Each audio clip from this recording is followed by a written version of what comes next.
certaines cliniques, aussi la lutte contre la contrebande de faux médicaments. Nous avons également la couverture de la santé. Qu'est-ce que vous en pensez? Vous faites partie de ces soutiens? Oui, je fais partie de ces citoyens lambda qui se sont réveillés, qui ont décidé de soutenir aujourd'hui l'action qu'est en train de mener le ministre de la Santé, Dr Nadirou. Et je pense qu'en tant que citoyen, il ne faudra pas qu'on se voit en tant que position politique ou appartenance de parti politique, etc. Il faut d'abord poser les choses dans un contexte réel, de réalité et de vérité. Aujourd'hui, les populations mauritaniennes, elles souffrent. La Mauritanie est devenue, selon Mediapart, un des journaux les plus lus et des sites en France, que la Mauritanie est devenue une plaque tournante de l'Afrique de l'Ouest de faux médicaments. Et moi, je voudrais dire, selon nous-mêmes, on sait qu'aujourd'hui, ce qui se passe dans notre pays mérite d'être arrêté, d'être éradiqué de façon définitive.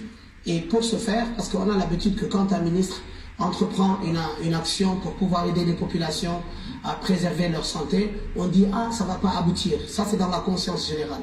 Aujourd'hui, avec la carte blanche dont bénéficie en tout cas le ministre de la Santé de la part des hautes autorités de notre pays, il est important que nous, les populations, soutenions cette action pour que même les hautes autorités de notre pays ne puissent pas faire marche arrière, parce qu'on sait que les lobbies qui font entrer les faux médicaments dans notre pays sont très puissants et ils voudront aussi la tête du ministre. C'est un combat aujourd'hui qui n'est pas un combat de ministre, c'est un combat national, c'est un combat patriotique.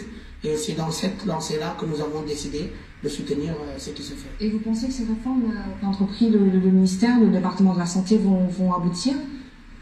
Je pense qu'elles vont aboutir et elles doivent aboutir. Aujourd'hui, on ne doit plus être dans une logique où on a commencé quelque chose qui ne va pas se terminer. Et c'est l'une des raisons qui a fait que nous nous sommes positionnés en tant que jeunes Mauritaniens, en tant que population, pour dire au ministre, vous avez raison.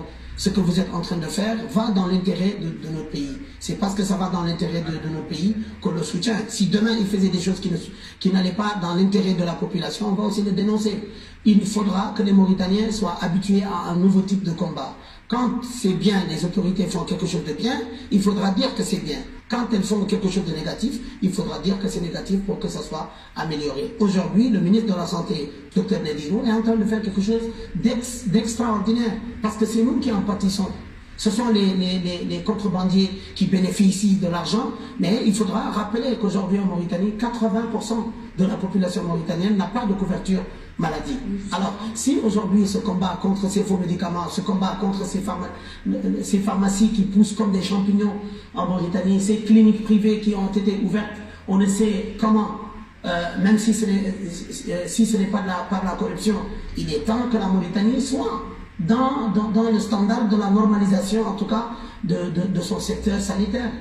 Vous parlez tout à l'heure de la couverture d'assurance, l'assurance maladie. Vous pensez que le ministère va aller dans ce sens encore? Oui, si le ministère, grâce à l'action qu'il est en train de mener, permet à la Mauritanie d'économiser de l'argent à travers ces faux médicaments. Combien de milliards la Mauritanie perd? Combien de vies nous perdons dans ces faux médicaments? Si nous arrivons à économiser avec cette lutte contre les faux médicaments et qu'on arrive à stabiliser en tout cas le flux des médicaments de bonne qualité qui rentrent dans notre pays, je pense qu'avec l'économie qui se fera derrière, on peut espérer à une couverture maladie généralisée pour tous les Mauritaniens. Qui souffrent quand même d'un certain manque. Mais oui, après, même dans le reportage, vous avez entendu qu'il y a cette nouvelle mesure qui permet aux gens de se soigner et de payer après. Moi, je voudrais pousser le bouchon encore plus. Il faudra, c'est une mesure à saluer, mais après cela, il faudra aussi que des mesures non payantes pour les plus démunis puissent exister dans les hôpitaux. Aujourd'hui, on sait que le plateau médical coûte extrêmement cher pour le citoyen mauritanien qui peut-être n'a pas de travail, n'a pas un revenu qui lui permet de se soigner.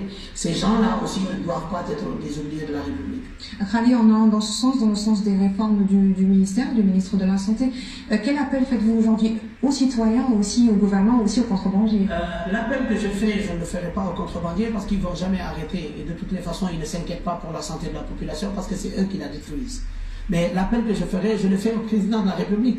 M. Pazouani doit comprendre la nécessité et l'urgence de la population mauritanienne, parce que nous sommes en train de souffrir. Ce sont nos familles, ce sont nos enfants, ce sont nos frères, nos compatriotes mauritaniens qui payent les frais. Et je pense que le président ne doit pas reculer face au lobby qui veut déjà, vous l'avez vu à travers les écrits, à travers la mobilisation que les gens font, les lobbies des contrebandiers sont en train de tout faire pour tomber le ministre, parce qu'il est en train d'entreprendre des réformes qui vont dans l'intérêt du pays et qui ne vont pas dans l'intérêt des trafiquants des faux médicaments. Et la population ne doit pas rester là à dire oui, on l'a déjà vu, ça ne va pas aboutir. La population doit dire au ministre, nous vous soutenons dans ce que vous faites, nous sommes là pour vous soutenir, et si il doit vous arriver quoi que ce soit, le peuple se mettra là avec vous. Avec cette force-là, je pense que le ministre ne va pas reculer. Merci beaucoup Khalid Diallo, vous êtes activiste, journaliste et militant des droits humains. Merci d'avoir répondu à nos questions. Merci.